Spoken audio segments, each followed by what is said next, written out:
didasari dengan nama Bapa, Anak, dan Roh Kudus. Amin. Kasih karunia dan damai sejahtera dari Allah Bapa Tuhan Yesus Kristus dan dari Roh Kudus menyertai kita sekalian.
Yudas pasal 1 ayatnya yang ke-17 sampai ayatnya yang ke-23.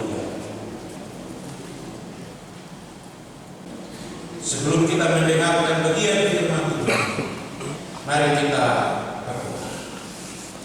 Ya Allah yang Maha Kuasa, Allah pencipta langit dan bumi, Allah dalam nama Yesus Tuhan dan penyelamat kami, syukur kami panjatkan kepadamu karena kasih anugerah dan rahmat Tuhan yang besar ada di tengah-tengah kami.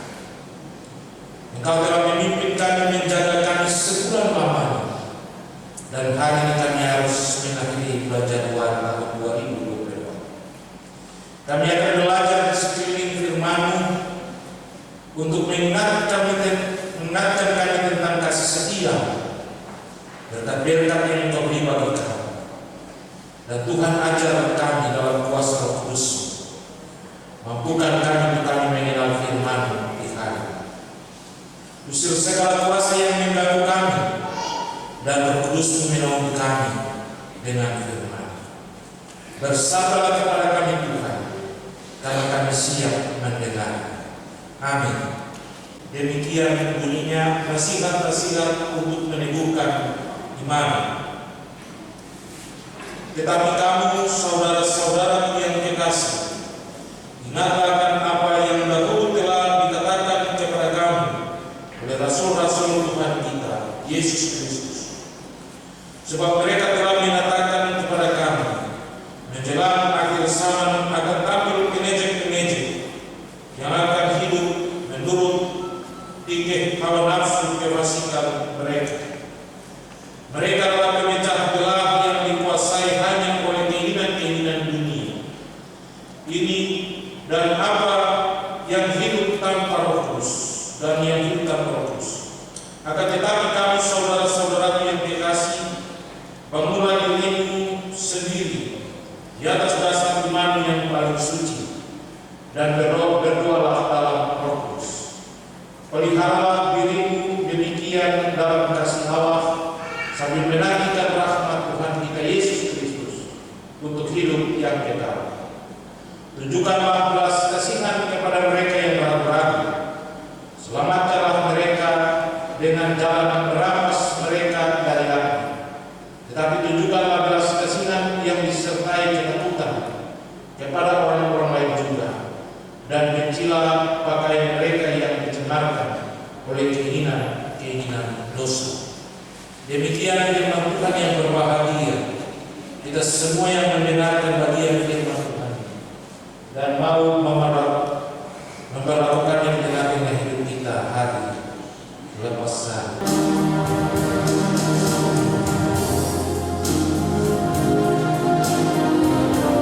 Selamat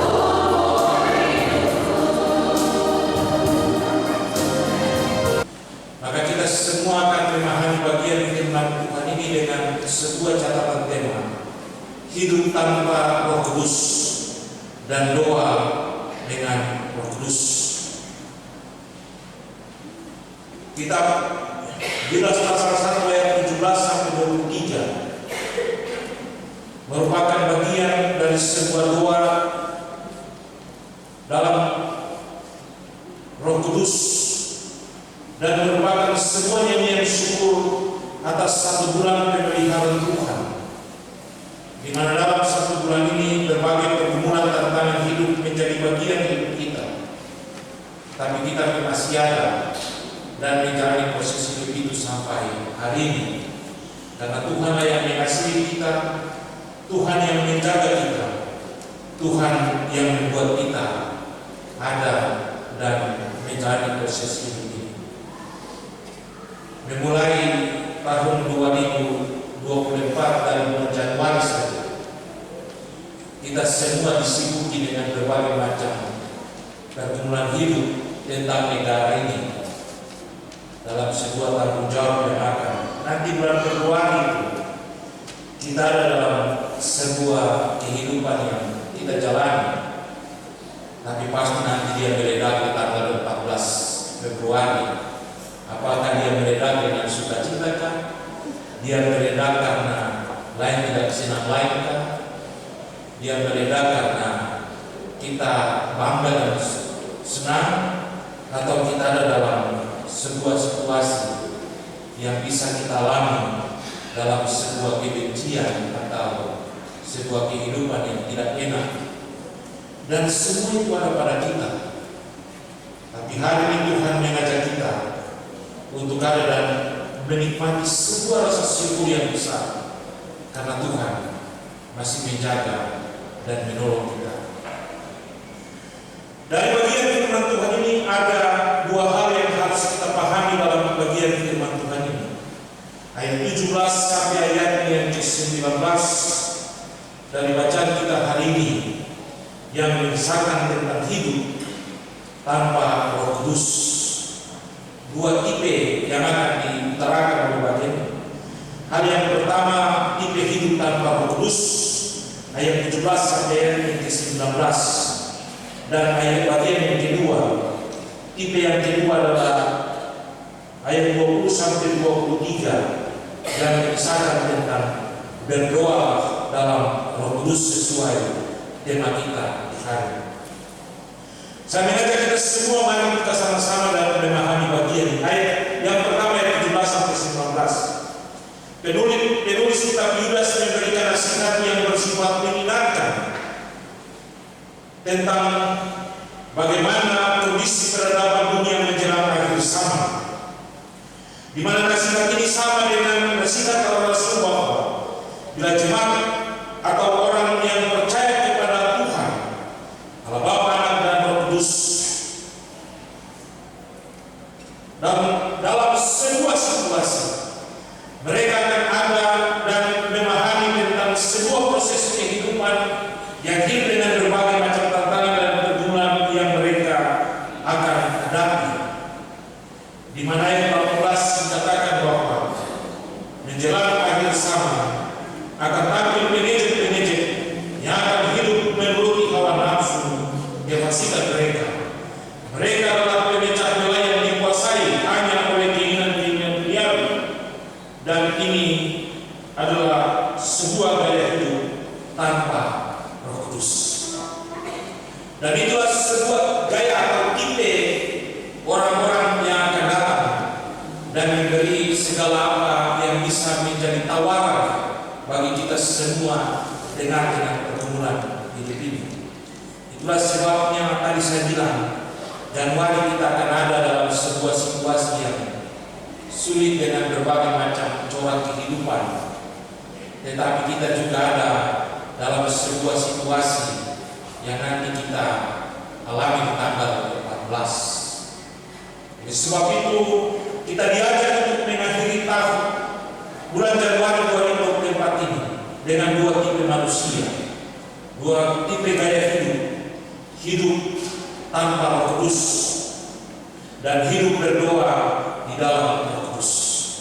Sehingga yang 17 sampai yang ke-19 mengisahkan tentang itu, bahwa akan ada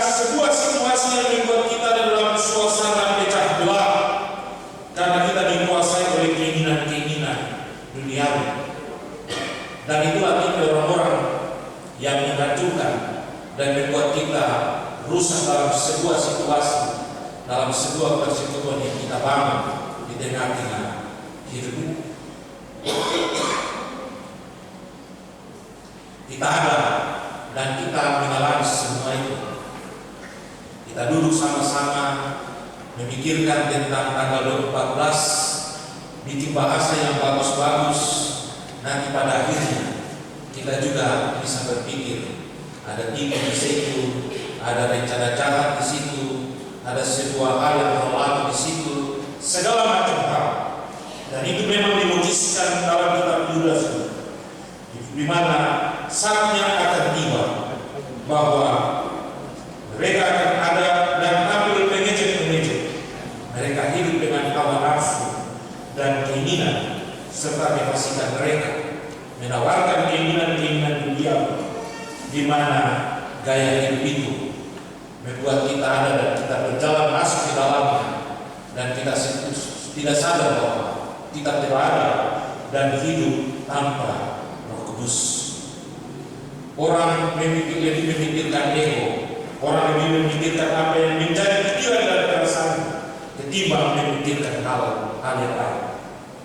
Kemudian yang kedua, Bapak Ibu, ayat 20 sampai ayat yang ke-23, di mana hal ini mengingatkan atau mengisahkan tentang sebuah gaya dan sikap berdoa dalam kudus, di mana pada bagian ini Yudas memberikan sebuah sikap mengimbangi apa yang diungkapkan dalam bagian yang pertama 17 sampai 19. Kalau 17 sampai 19 mereka memecah belah dikuasai hanya oleh keinginan-keinginan duniawi dan mengejek serta keinginan hawa nafsu dan lain-lain. Tetapi 20 sampai 23 memberikan sebuah keseimbangan, yaitu sebuah proses kehidupan yang berpegangan pada sebuah kehidupan karena dituntun oleh Roh Kudus. Dan hal ini diungkapkan oleh Yudas sebagai orang-orang yang dikasihi. Ada 6 penyeimbang yang diungkapkan dalam ayat 20 sampai ayat yang ke-23. Yang pertama, ayatnya pada bagian dikatakan, kita akan membangun iman, dan iman ini dibangun atas dasar iman dan doa dalam Roh Kudus. Yang kedua, iman kepada Tuhan Yesus adalah dasar iman yang benar. Karena itu kita wajib untuk memeliharanya. Yang ketiga, kasih Allah yang sudah dirahmati untuk memiliki karunia iman. Dengan iman kita akan menjadikan itu sebagai pegangan untuk terus menyembah Tuhan dan menantikan hal itu sampai di mana kita menikmati hari yang dirahmati Tuhan di dalam sebuah proses kehidupan kita. Kemudian yang keempat, belas kasihan terus dihidupkan, diwujudkan dalam iman kepada Tuhan Yesus Kristus, di mana kita telah mengenalnya sehingga kita bisa menikmati semua belas kasihan itu. Yang kelima, salah satu bentuk cara untuk mengeluarkan atau merampas yang dahulu tanpa mengakui Tuhan Yesus menuju ke neraka, tetapi belas kasihan Kristus memberitakan Injil Tuhan Yesus membuat kita percaya sehingga kita dapat merampas kasih karunia lain, sehingga kita terhindar dari apa yang harus kita alami dalam sebuah murka dan Tuhan. Dan yang keenam, dikatakan menjauhkan diri dari kecemaran diri dengan keinginan dunia. Bagian yang ayat yang ke-23, bagian terakhir, kita menghindari dia dari sebuah kecemaran oleh keinginan dosa. Dan itu 6 hal yang diungkapkan sebagai penyeimbang, bahwa pengejek akan datang dan mereka akan membuat kita hidup dalam hawa nafsu dan kefasikan mereka. Tetapi keinginan dunia mereka adalah memecah belah. Tapi 20 sampai 23 mengimbangi kita untuk memberi jalan-jalan keluar yang harus kita alami dan kita jalankan. Bapak Ibu, kita telah ada di penghujung bulan Januari 2024. Dua hal ini menjadi bagian dari proses kehidupan kita di tengah-tengah pergumulan hidup ini. Kita ada dalam sebuah tanggung jawab di mana menjalani proses di bulan Januari ada 5 bacaan topik yang mengingatkan kita tentang bagaimana kita hidup dalam sebuah situasi dua hal ini. Bulan Januari tanggal 1, Kejadian pasal 4 ayat 1 sampai 6, kita diajak untuk mengenal tentang bagaimana kebaikan Tuhan itu yang membuat kita memahami bahwa Tuhan menciptakan segala sesuatu untuk kita nikmati. Kemudian tanggal 7 Januari kita belajar tentang Kejadian pasal 6 ayat 9 sampai ayat yang ke-22. Tanggal 4 Januari kita belajar tentang Kejadian pasal 12 ayat 1 sampai 9. Tanggal 21 Januari Kejadian 16 ayat 1 sampai 16. Dan 28 Januari kita belajar dari Kejadian pasal 1 ayat 1 sampai ayatnya yang ke-16. Dari semua itu kita belajar ada Kain dan Habel, ada Hagar, Sarai dan Abram. Kemudian ada Abram yang setia meninggalkan sanak saudaranya dan pergi mengikuti ketaatan dan panggilan Tuhan. Dua kita itu menjadi bagian dari sebuah hal. Bagaimana ketaatan dan kesetiaan Abram membuat dia diberkati oleh Allah. Bagaimana Kain dan Habel dalam sebuah tanggung jawab dan sebuah proses kehidupan yang mereka jalani, timbul kecemburuan dan iri hati, membuat Kain harus dihukum dan Habel harus menerima kematian karena keinginan iri hati dan kecemburuan itu.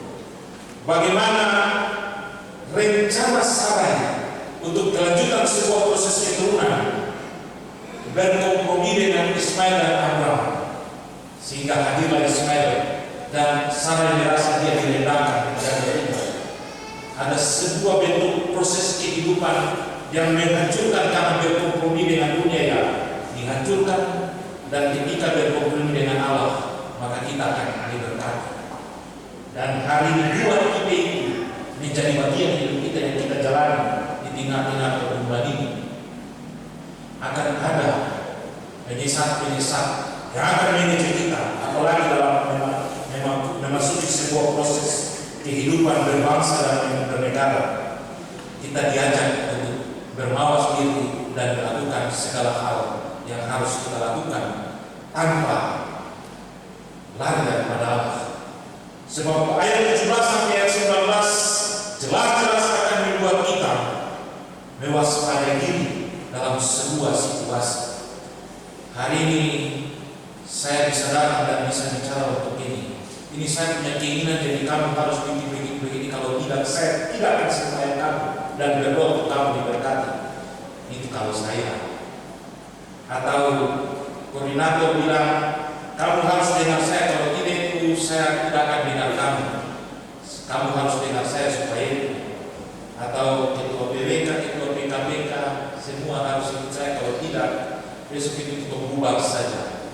Karena kita pada akhirnya juga akan menjadi pengejek yang akan menghancurkan persekutuan seperti bagian firman Tuhan karena keinginan kita. Tapi pada akhirnya penulis kitab Yudas ini dia bilang untuk orang semua ada 6 hal yang harus menjadi bagian hidup kita supaya kita menghindari diri dari sebuah proses kehidupan yang akan menghancurkan persekutuan. Saya pernah bilang untuk pemerintah, karena kamu punya kegiatan, kami suku baru capek-capek. Tapi karena kamu punya kegiatan, batu itu dia tak hambur lagi. Nanti kami pelayan-pelayan yang kumpul-kumpul batu itu. Mungkin di kota sini tidak terlalu, tapi kalau kami di kampung waktu dulu itu, setiap para politik pasti ada kampung baru. Setiap para politik ada jemaat baru. Setiap politik ada pergi pindah gereja. Ibu bos saya mudah tertawa karena ingat dia baru sama-sama jadi ketemu sampai nikmati itu dan merasakan itu. Dan itulah sebuah hal yang tanpa sadar kita memecah belah persekutuan dan membangun sebuah kehidupan yang harus kita bangun. Itulah sebabnya dalam ayat 20-23 dia bilang begini. Yang pertama, kita membangun iman di atas dasar iman dan doa dalam Roh Kudus. Karena Roh Kudus akan memimpin kita dan Roh Kudus akan menggerakkan kita untuk membuat sesuatu hal yang baik dan luar biasa di tengah-tengah hidup ini. Roh Kudus akan membuat kita untuk tidak pernah memikirkan apa yang kita pikirkan, tapi apa yang dipikirkan oleh Allah. Kita pergi ke satu training, ternyata materi itu begitu luar biasa yang membuat kita bangga bahwa ternyata posisi kita sebagai pendeta GKI ada di mana. Ternyata pendeta GKI ini dong stres, dong mati banyak karena dong ada dalam sebuah situasi yang tidak bisa mengelola kesehatan mental mereka. Dan kita semua ketika kita ditawarkan ini gambar Yesus dan ini gambar iblis, kira-kira kami ada di mana? Kita bilang kita semua ada di gambar iblis, karena kita mengenal kita di gambar Yesus juga keinginan untuk ikut diri sendiri dan lain sebagainya, ada kita ada di posisi iblis. Tapi diajarkan kita terakhir sekali, ternyata posisi kita ada di dalam Kristus, termasuk Bapak Ibu semua yang ada. Apa yang mendasari kenapa kita ada dalam Kristus? Karena Yesus dia bilang, tinggallah di dalam aku, supaya aku tinggal di dalam kamu. Apapun yang kamu minta dalam namaku, diberikan.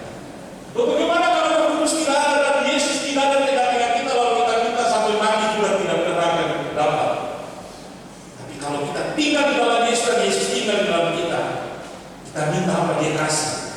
Dan kita juga tidak terjebak dalam segala situasi yang membuat kita hancur, tapi kita senang karena Roh Kudus itu yang akan menuntun dan mengarahkan kita untuk melakukan dan bertindak terhadap apa yang harus kita lakukan sesuai dengan kehendak Allah. Dia juga bilang begini, iman kepada Tuhan adalah dasar iman yang benar. Karena itu kita harus berusaha memelihara iman itu. Iman akan tumbuh di dalam hati kita ketika kita percaya bahwa Tuhan Yesus, Tuhan itu sumber kebenaran. Maka segala pergumulan dan segala persoalan kita serahkan kepada Tuhan.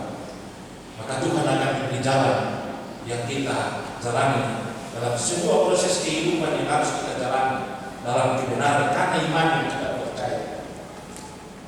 Amsal dia bilang begini, serahkanlah perbuatanmu kepada Tuhan, maka terlaksanalah rencana-rencana. Kita rencana tapi kita terbilangan untuk Tuhan juga percuma saja. Sebab itu dia bilang iman adalah dasar kebenaran, sehingga kita wajib memelihara iman itu supaya iman itu akan membuat kita ada dan bisa melakukan hal-hal yang benar. Kemudian kasih Allah sudah merahmati untuk memiliki karunia iman.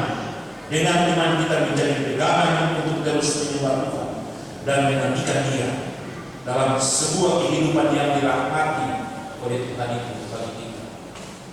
Kalau bukan Tuhan yang memberi rahmatnya kepada kita, tanggal 1 Januari sampai 31 Januari ini juga tertahu apa yang terjadi dengan kita.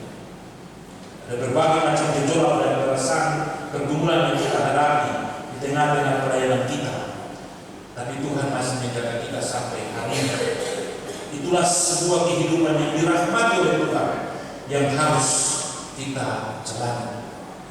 Itulah sebabnya bagian yang keempat dia bilang begini, kita dihidupkan karena belas kasihan Allah. Kita menikmati semua yang ada karena Tuhan memberikan belas kasihan itu kepada kita. Apa jawaban kita menjawab belas kasihan Tuhan itu di tengah-tengah dunia? Tuhan telah bilang ketuk bikin banyak-banyak. Tuhan cuma bilang kepada kita terus mengenal Dia dan menjadikan Dia sebagai pegangan di tengah-tengah hidup. Kemudian mari kita belajar untuk merampas kebaikan Tuhan di tengah-tengah hidup ini. Jangan kita mendengar lalu kita merampas sesuatu hal yang mengajak dan menghancurkan kita. Kita harus berusaha merampas kebaikan yang di tengah-tengah hidup ini. Orang bijak dong punya kata-kata ketika dong mau aku. Kalau orang lain bisa, kenapa saya tidak bisa? Dalam sebuah situasi yang baik, kalau orang lain bisa menikmati berkat Tuhan, kenapa saya tidak bisa menikmati berkat Tuhan? Kalau orang lain bisa membangun sebuah kehidupan yang baik di tengah-tengah hidupnya, kenapa saya juga tidak bisa membangun kehidupan yang baik di tengah-tengah hidup ini? Dan yang terakhir adalah, mari kita menjauhkan diri dari sebuah kecemaran yang membawa kita untuk keinginan dosa. Paulus dia bilang begini, roh ini penurut, tapi tubuh ini lemah.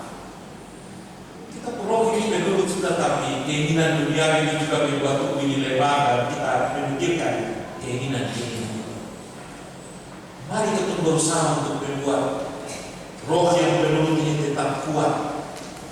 Walaupun keinginan dunia ini menawarkan kita untuk hal-hal yang lain, tapi Tuhan akan memberi yang terbaik bagi kita.